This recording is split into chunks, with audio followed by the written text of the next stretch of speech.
Kau pernah dengar suara pintu? Padahal tidak ada bangunan di sana. Di bekas wilayah Majapahit ada satu titik tanah yang tidak bisa ditanami. Bukan karena kutukan, bukan karena hantu, tapi karena ada janji lama yang belum selesai. 3 orang mencoba membukanya.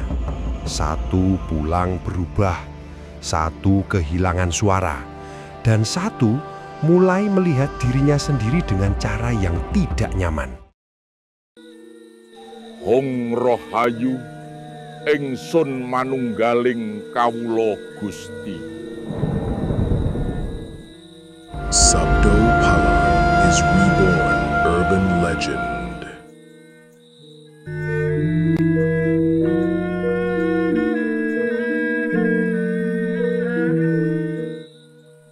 Aku Sabdo Palon, penjaga yang tidak tercatat dalam arsip negara, penasehat yang tidak masuk kurikulum sekolah, dan saksi yang tidak pernah pensiun dari tanah ini.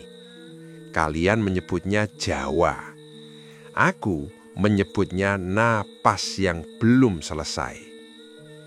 Banyak orang datang kepadaku akhir-akhir ini, bukan dengan dupa, bukan dengan mantra, tapi dengan keresahan. Apa benar masih ada pintu gaib di bekas wilayah Majapahit? Pertanyaannya sederhana, tapi yang bertanya biasanya tidak siap dengan jawabannya. Karena pintu itu tidak pernah hilang. Yang hilang hanya kesadaran manusia. Di bekas wilayah kekuasaan Kerajaan Majapahit yang dulu ditulis dalam Negara Kertagama oleh Empu Prapanca, tercatat wilayahnya luas, dari Sumatera sampai Papua. Tapi yang tidak ditulis dengan terang adalah ruang-ruang sunyi yang dijaga bukan oleh tentara, melainkan oleh kesadaran. Kalian mengira Majapahit hanya tentang perang dan politik.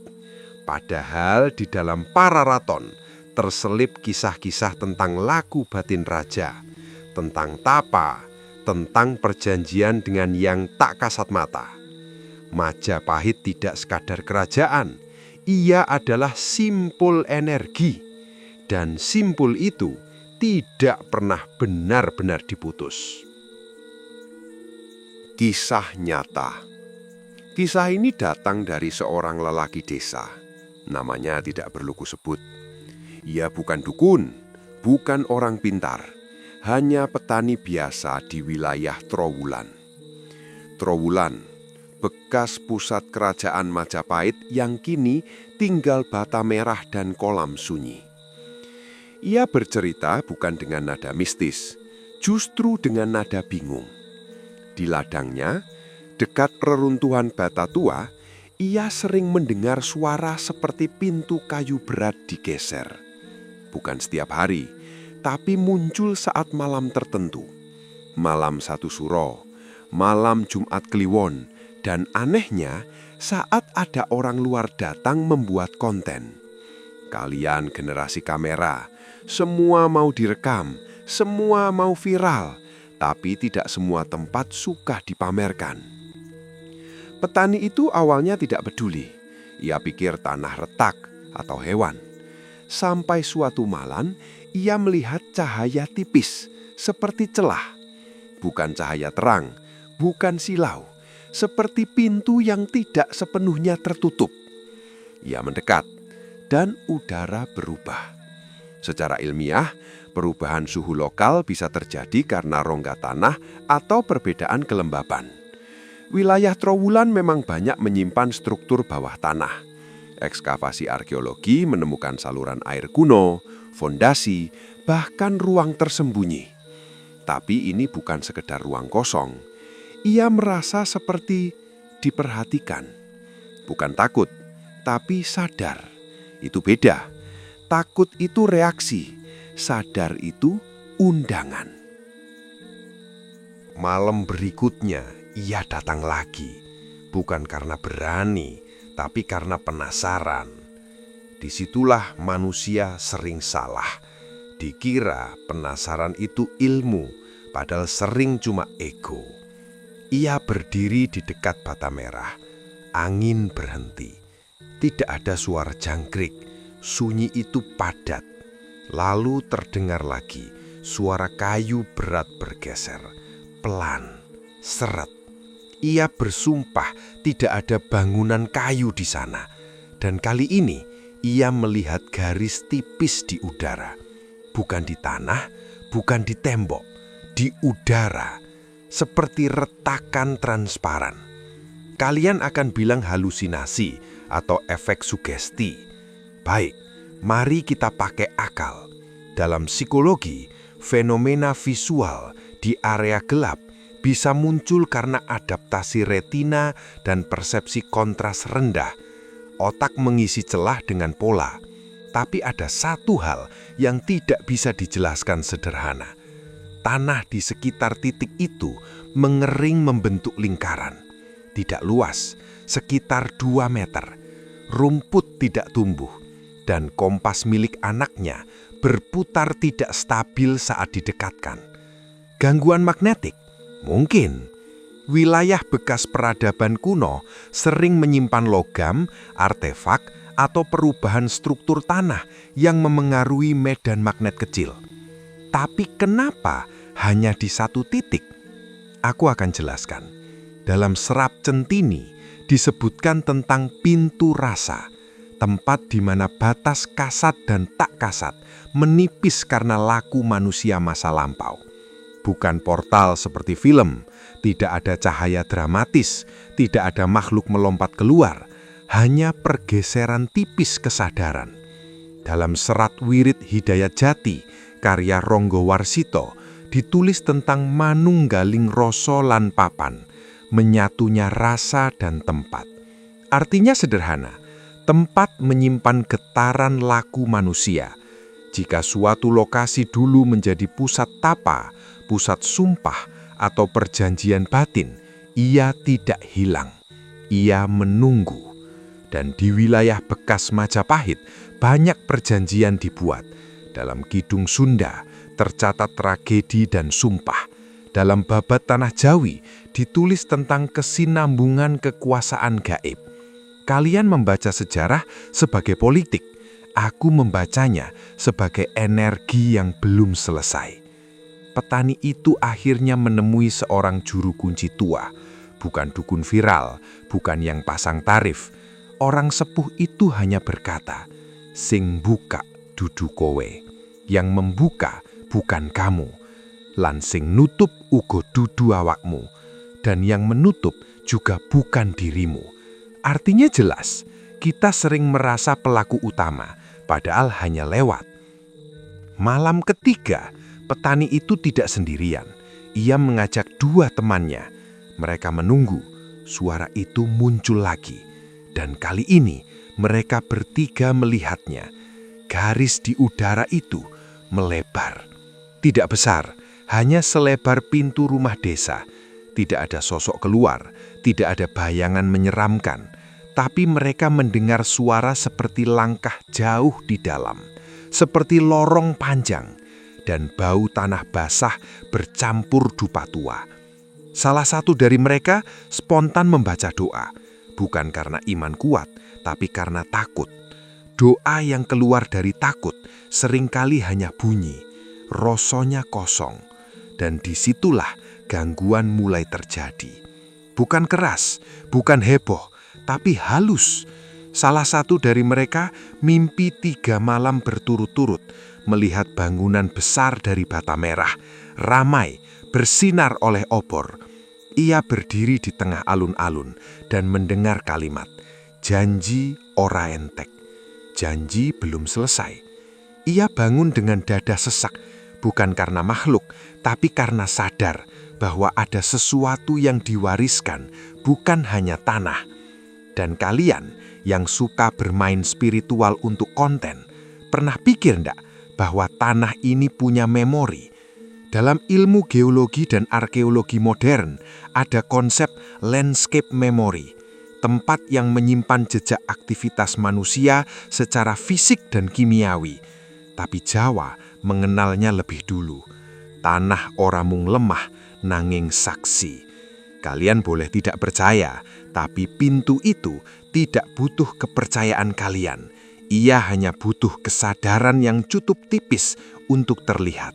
Dan ini baru permulaan.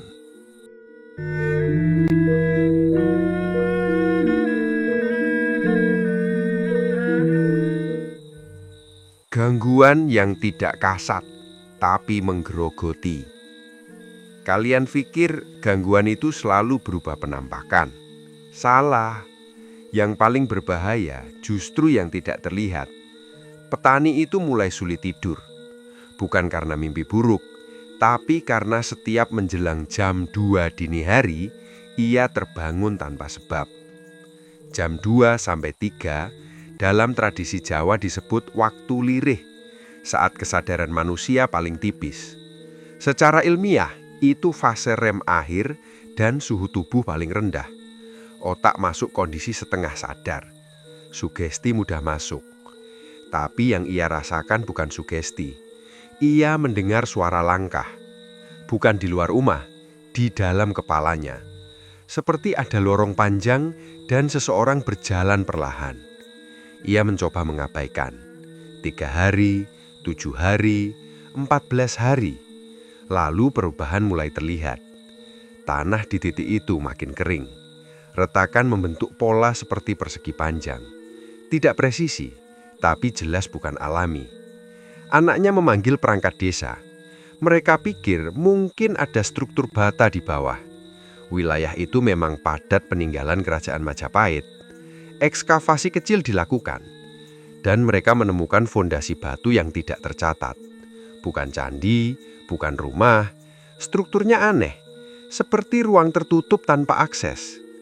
Aku tersenyum ketika mendengar laporan itu, karena dalam Pararaton ada bagian samar yang menyebut peteng jeru, ruang dalam untuk laku batin para elit. Tidak dijelaskan detail, karena tidak semua ilmu untuk dibuka. Tapi manusia modern sok tahu, merasa semua yang terkubur harus digali. Ilmu tanpa rasa, iku mung dadi senjata ego. Ilmu tanpa rasa, hanya jadi senjata ego. Berita kecil itu menyebar. Datanglah orang-orang luar desa. Ada yang ingin penelitian, ada yang ingin dokumenter, ada yang ingin konten horor. Lucu, Mojopahit yang dulu pusat peradaban, sekarang jadi latar thumbnail. Salah satu konten kreator datang malam-malam, membawa kamera inframerah. Ia berdiri di titik itu dan berkata, "Kita akan buka tabir sejarah." Tabir sejarah tidak pernah tertutup. Yang tertutup itu batinmu. Malam itu garis di udara muncul lagi. Kamera merekam distorsi. Secara teknis bisa saja karena perubahan suhu dan kelembapan. Inframerah sensitif terhadap perbedaan panas. Tapi yang tidak terekam kamera adalah tekanan di dada. 3 orang yang hadir mengaku merasakan berat, seperti udara lebih padat. Salah satu muntah, bukan karena takut, tapi seperti mabuk. Dalam ilmu fisika, perubahan tekanan mikro bisa memengaruhi keseimbangan tubuh. Medan magnet kecil juga bisa mengganggu orientasi. Namun ada satu gejala yang tidak bisa dijelaskan ilmiah sederhana. Mereka semua mendengar kalimat yang sama. Janji ora entek. Tanpa suara keras, tanpa gema, seperti pikiran sendiri yang bukan pikiran sendiri. Di dalam serat wirid Hidayat Jati, ditulis bahwa kesadaran manusia bisa bersinggungan pada alam rasa jika batas ego melemah. Bukan kerasukan, bukan setan masuk, tapi kesadaran kolektif yang tersentuh. Masalahnya, kalian jarang punya ego tipis. Yang ada malah tebal, sok alim, sok benar, sok paling spiritual. Padahal rasa kosong. Wong sing rame ibadah, durung mesti kenal awake dhewe. Orang yang rame ibadah belum tentu mengenal dirinya. Satir? Ya, karena banyak yang datang membaca doa keras-keras di sana. Bukan untuk menenangkan tempat, tapi untuk menenangkan ketakutan mereka sendiri. Tempat itu tidak terganggu. Yang terganggu adalah batin mereka.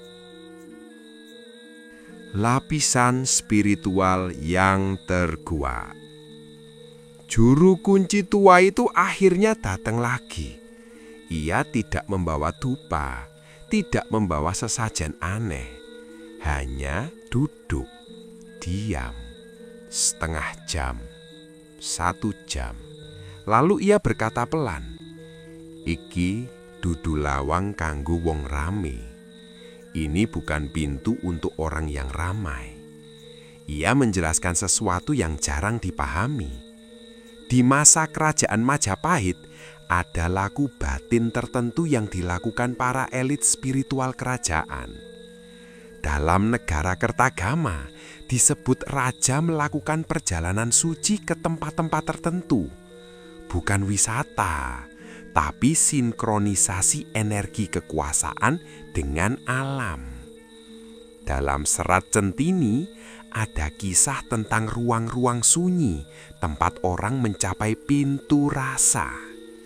Pintu itu bukan untuk masuk ke dunia lain, tapi untuk menembus diri sendiri. Masalahnya, jika tempat itu dulu dipakai untuk sumpah atau perjanjian batin kolektif, ia menyimpan resonansi. Seperti garpu tala. Ketika frekuensi tertentu datang, ia bergetar lagi. Dan generasi sekarang datang dengan frekuensi ambisi, konten, popularitas, pembuktian, bukan laku. Maka pintu itu tidak membuka lebar, ia hanya bergetar, cukup untuk membuat sadar. Petani itu akhirnya mengalami hal yang tidak bisa ia jelaskan. Ia berdiri dekat titik itu sendirian. Tidak ada garis, tidak ada cahaya. Tapi ia merasa seperti berdiri di depan keputusan besar. Dadanya hangat, lalu muncul kesadaran tiba-tiba. Ia teringat leluhurnya. Kakeknya dulu pernah berkata bahwa tanah itu jangan dijual. Bahwa dulu ada janji keluarga menjaga lahan itu. Ia tidak pernah tahu detailnya. Sekarang ia mulai mengerti. Janji orang ngentek. Bukan janji kerajaan, bukan janji gaib, tapi janji manusia pada tanah yang memberi hidup. Dan ketika janji itu dilupakan, energi di tempat itu bangun. Bukan marah, tapi mengingatkan. Itulah horor Jawa. Bukan sosok teriak, bukan wajah berdarah, tapi kesadaran bahwa kau hidup di atas sesuatu yang belum selesai. Dan disitulah gangguan berubah arah. Bukan lagi fenomena luar, tapi batin yang digoncang. Tarik nafas dulu, Cahayu, Cah Bagus. Ini belum puncak. Di batch 3, kita masuk ke puncak horor batin. Ketika salah satu dari mereka mencoba membuka dengan cara paksa. Dan disitulah pintu tidak lagi sekadar garis.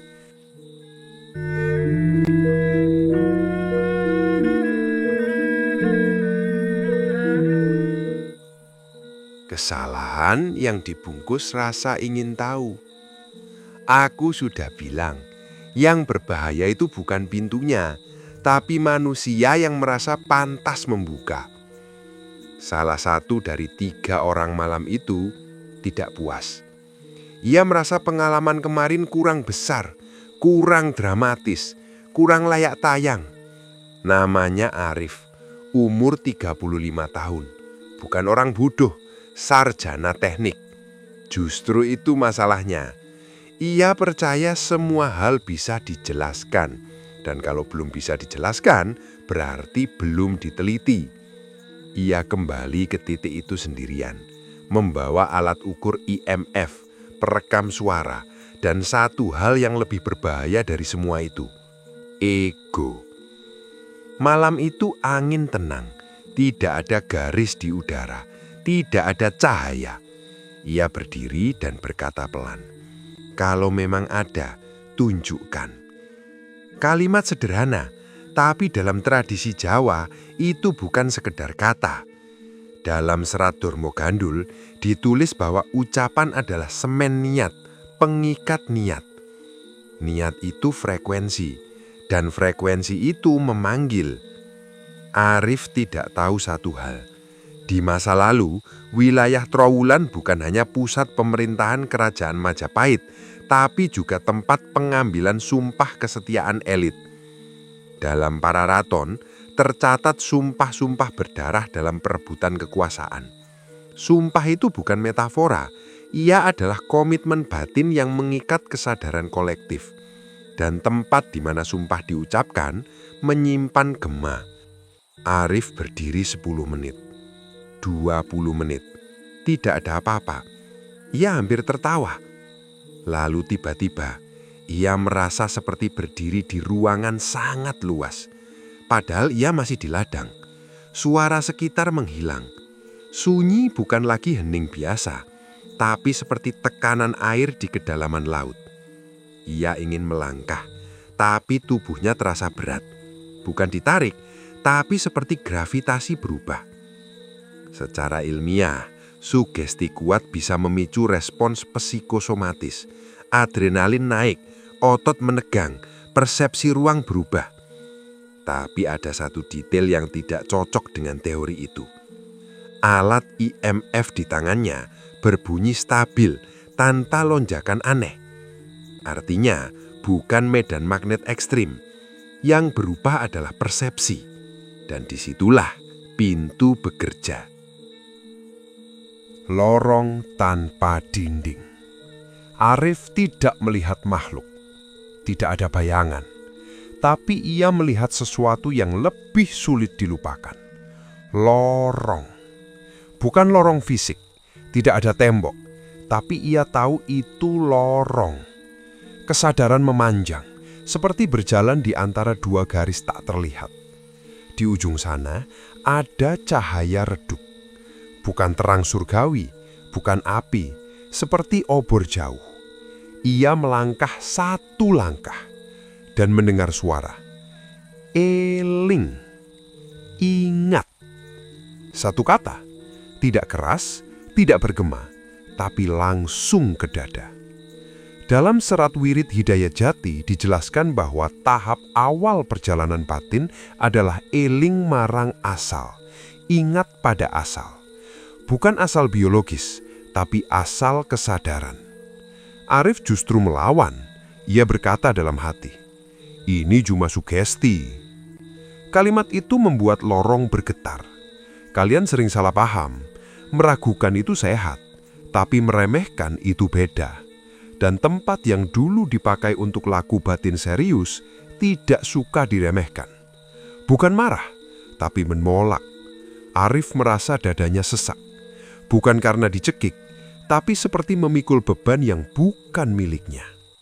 Ia melihat kilasan, bukan jelas, tapi cukup untuk membuatnya gemetar. Barisan orang berpakaian kuno, obor, dan seseorang bersumpah. Yen cidro, bumi dadi saksi. Jika berkhianat, bumi menjadi saksi. Kalimat itu ada dalam banyak tradisi Jawa lama. Sumpah bukan hanya pada Tuhan, tapi pada bumi. Dalam Kidung Sunda dan juga tersirat dalam negara Kertagama, bumi diposisikan sebagai entitas saksi. Bukan disembah, tapi dihormati sebagai penyangga hidup. Arif tiba-tiba teringat sesuatu. Ayahnya dulu menjual tanah warisan tanpa musyawarah keluarga. Terjadi konflik, putus hubungan saudara. Ia tidak pernah menganggap itu penting. Tapi malam itu, semua rasa bersalah yang lama ia tekan muncul bersamaan. Pintu itu tidak menunjukkan makhluk. Ia menunjukkan dirinya sendiri. Dan itu lebih mengerikan. Runtuhnya topeng. Arif pulang malam itu dengan wajah pucat. Ia tidak menceritakan detailnya pada siapapun. Hanya bilang, ada sesuatu. Tapi gangguan berikutnya bukan di ladang, melainkan di hidupnya. Ia mulai mudah marah, sulit fokus, sering mendengar kalimat eling saat hampir membuat keputusan impulsif. Ini bukan kerasukan, ini bukan setan ikut pulang, ini kesadaran yang terpaksa dibuka. Dan manusia modern paling takut pada itu. Dalam serat Gotoloco, ada kritik keras pada orang yang merasa tahu agama tapi tidak kenal dirinya. Satirnya pedas, karena inti spiritual Jawa bukan soal simbol luar, tapi kejujuran batin. Arif mulai sadar, lorong itu bukan mengajak masuk, tapi memaksa ia melihat apa yang selama ini ia tutup. Pintu gaib di bekas wilayah Majapahit bukan pintu ke dunia lain, tapi pintu ke memori kolektif. Memori sumpah, memori janji, memori tanggung jawab pada tanah. Petani itu akhirnya berkata padaku dalam doa sunyinya, "Ki, iki kudu diapakno. Ki, ini harus bagaimana?" Jawabanku sederhana. Dudu dibuka, dudu ditutup, tapi disadari. Karena jika tempat itu benar bekas ruang sumpah, maka yang dibutuhkan bukan ritual heboh, tapi laku. Laku memperbaiki janji yang rusak, laku mengembalikan hak yang diambil, laku merendahkan ego. Dan disitulah horor mencapai puncaknya. Bukan saat pintu melebar, tapi saat manusia sadar, ia sendiri yang menjadi kunci. Tarik nafas, ini belum selesai. Di batch 4, kita masuk ke fase paling sunyi. Ketika desa mulai terbelah antara yang ingin menutup rapat-rapat dan yang ingin membongkar demi kepentingan. Dan pintu itu mulai bereaksi berbeda.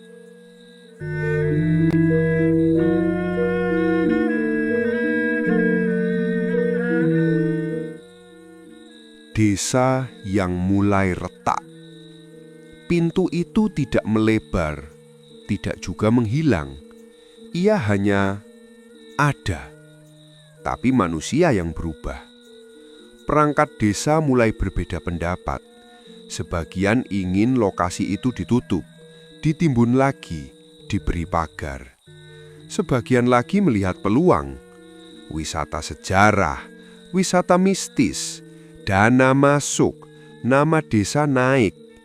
Lucu, dulu Majapahit runtuh bukan hanya karena perang, tapi karena retak di dalam. Dalam para raton, kita tahu perebutan kuasa tidak selalu pakai pedang, sering pakai ambisi. Dan ambisi itu aromanya sama dari abad ke abad. Petani itu berdiri di tengah perdebatan. Ia hanya ingin tenang, ladang tetap bisa ditanami, anaknya sekolah, tapi tanahnya sudah jadi pusat perhatian, dan perhatian manusia jarang netral. Malam-malam berikutnya tidak ada fenomena besar, tidak ada lorong, tidak ada cahaya, tapi beberapa warga mulai mimpi serupa. Bangunan bata merah, obor, dan kalimat yang sama, janji ora entek. Kalian bisa bilang itu sugesti massal. Dalam psikologi sosial memang ada fenomena shared narrative effect. Cerita yang beredar kuat bisa mempengaruhi mimpi dan persepsi kolektif. Benar, aku tidak menyangkal, tapi ada satu hal yang lebih sederhana. Kenapa yang muncul justru soal janji dan tanah? Kenapa bukan sosok menyeramkan? Karena inti tempat itu bukan ketakutan, tapi tanggung jawab. Laku yang dilupakan. Juru kunci tua itu akhirnya bicara lebih jelas. Ia berkata bahwa wilayah itu dulu diyakini sebagai tempat paseban sunyi, ruang sebelum sumpah. Tidak tercatat resmi dalam negara Kertagama, tapi tradisi lisan desa menyimpannya. Dalam budaya Jawa lama, sebelum seseorang mengucap sumpah pada raja atau tanah, ia menjalani laku, puasa, tirakat, diam. Dalam serat Centini ditulis tentang pentingnya nyepet rasa, menajamkan rasa sebelum mengambil keputusan besar. Sekarang, keputusan dibuat cepat, tanpa tirakat, tanpa jeda. Tanah dijual, hutan ditebang, warisan dibagi tanpa musyawarah. Lalu ketika hidup retak, yang disalahkan makhluk halus. Wong modern seneng nyalahke sing ora katon.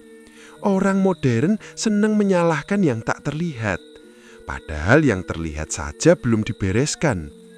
Salah satu warga yang paling vokal ingin membuka lokasi itu untuk wisata, tiba-tiba mengalami sesuatu.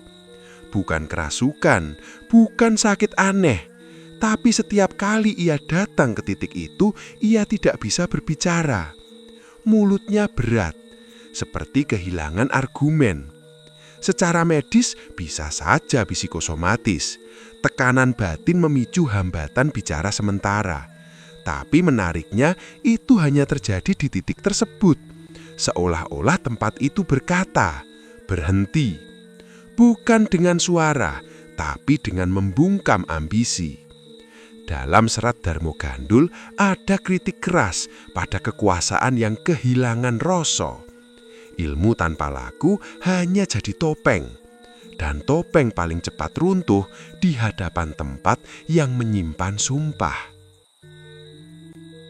Pintu yang berubah arah. Suatu malam, tanpa banyak saksi, petani itu duduk sendiri.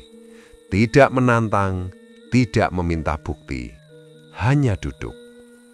Ia berkata pelan, "Yen pancen ono sing durung rampung, tulung paringi dalan sing bener. Jika memang ada yang belum selesai, beri jalan yang benar." Tidak ada cahaya, tidak ada lorong, tapi dadanya terasa ringan. Dan untuk pertama kalinya, tanah di lingkaran kering itu terasa hangat. Bukan panas, hangat, seperti tanah yang siap ditanami. Beberapa minggu kemudian, retakan di tanah perlahan hilang. Rumput kecil mulai tumbuh lagi. Tidak serempak, tidak dramatis. Pelan, seperti napas yang kembali stabil. Pintu itu tidak hilang, ia hanya berhenti bergetar, karena yang bergetar sudah sadar. Dan disitulah banyak orang kecewa. Mereka ingin ending spektakuler. Portal terbuka, makhluk keluar, rahasia besar terbongkar. Tidak, Majapahit bukan panggung film. Ia peradaban yang menyimpan laku. Dalam Babat Tanah Jawi ditulis bahwa kekuasaan selalu berpindah, tapi ruh tanah tetap. Ruh di sini bukan hantu, tapi memori kolektif. Dan memori itu aktif ketika manusia lupa batas. Pintu gaib di bekas wilayah Majapahit bukan jalur ke dunia lain. Ia adalah mekanisme pengingat. Jika kau datang dengan ego, ia menekan. Jika kau datang dengan rasa, ia menenangkan. Sederhana, tapi manusia suka yang rumit. Karena yang sederhana menuntut kejujuran. Tarik napas, seruput kopimu. Tinggal satu bagian lagi. Di batch 5, aku akan menutup kisah ini. Bukan dengan sensasi, tapi dengan satu hal yang mungkin membuatmu tidak nyaman.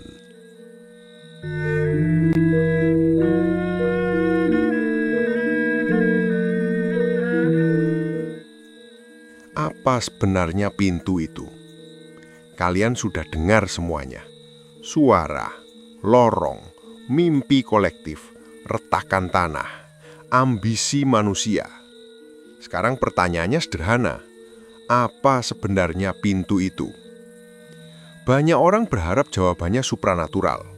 Portal ke alam lain, gerbang kerajaan gaib, sisa teknologi kuno Majapahit. Kalian memang senang yang seperti itu. Padahal dalam naskah lama Jawa, pintu hampir selalu simbol kesadaran. Dalam serat Wirid Hidayat Jati, dijelaskan bahwa manusia memiliki lawang rasa, pintu batin. Bukan untuk melihat makhluk, tapi untuk melihat diri sendiri tanpa topeng. Dalam serat Gatoloco, bahkan disindir keras. Orang yang sibuk memburu kesaktian, tapi takut mengenali kebodohannya sendiri. Pedas toh? Memang. Karena yang paling ditakuti manusia bukan hantu, tapi rasa bersalah. Pintu di bekas wilayah kerajaan Majapahit itu bekerja bukan sebagai gerbang keluar masuk makhluk. Ia bekerja sebagai resonator. Tempat itu dulu kemungkinan besar menjadi ruang laku dan sumpah. Dan sumpah adalah kontrak kesadaran. Ketika generasi berikutnya hidup tanpa rasa, tanpa tanggung jawab, tanpa hormat pada tanah, resonansi itu muncul lagi. Bukan untuk menghukum, tapi untuk mengingatkan. Secara ilmiah, tempat memang menyimpan jejak. Struktur tanah berubah karena aktivitas lama. Logam, bata, mineral mempengaruhi suhu dan kelembaban lokal. Lingkungan seperti itu bisa memicu pengalaman sensorik tertentu. Tapi pengalaman batin yang muncul serentak, itu bukan soal magnet. Itu soal memori kolektif. Dan Jawa mengenalnya sejak lama. Bumi ku duwe kuping. Bumi itu punya telinga.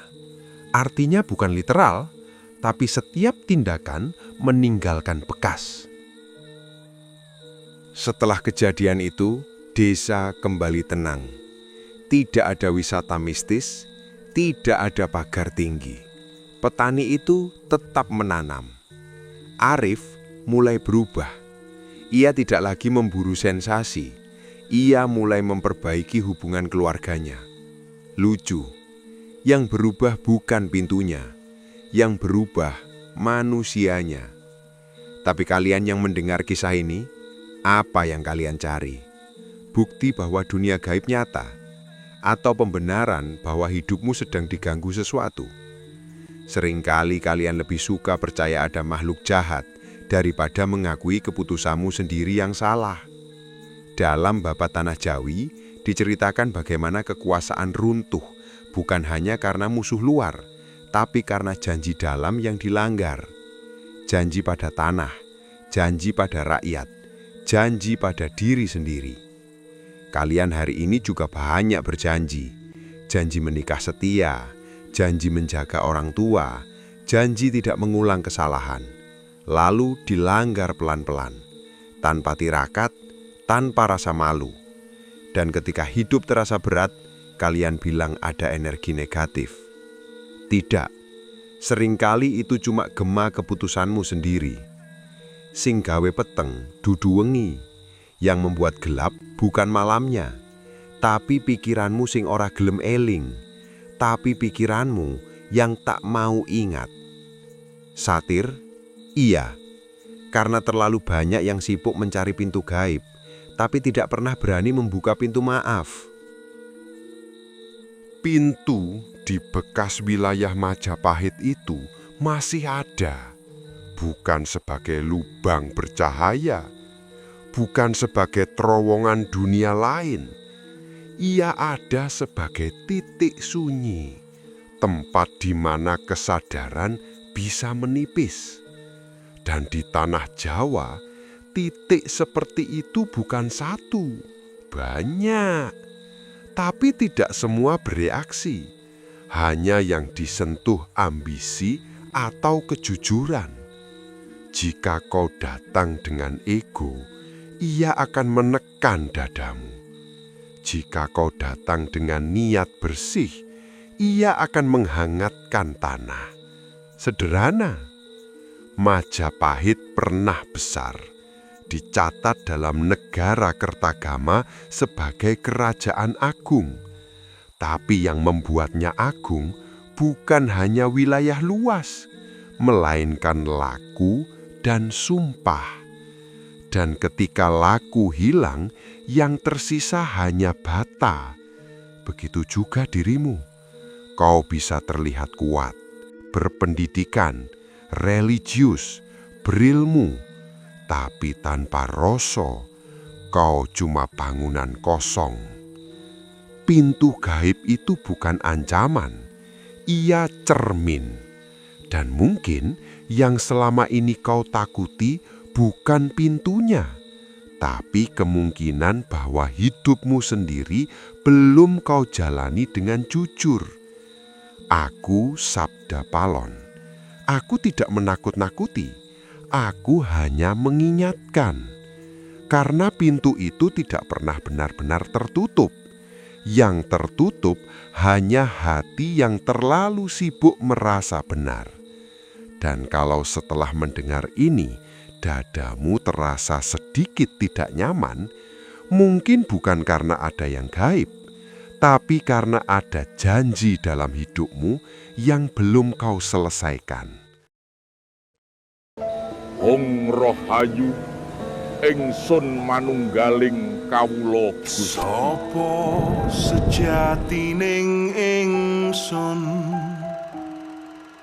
sejatining ingsun mung kalih kangkung, suwung awung-awung, suwung awung-awung, ora ana sing ana tutu.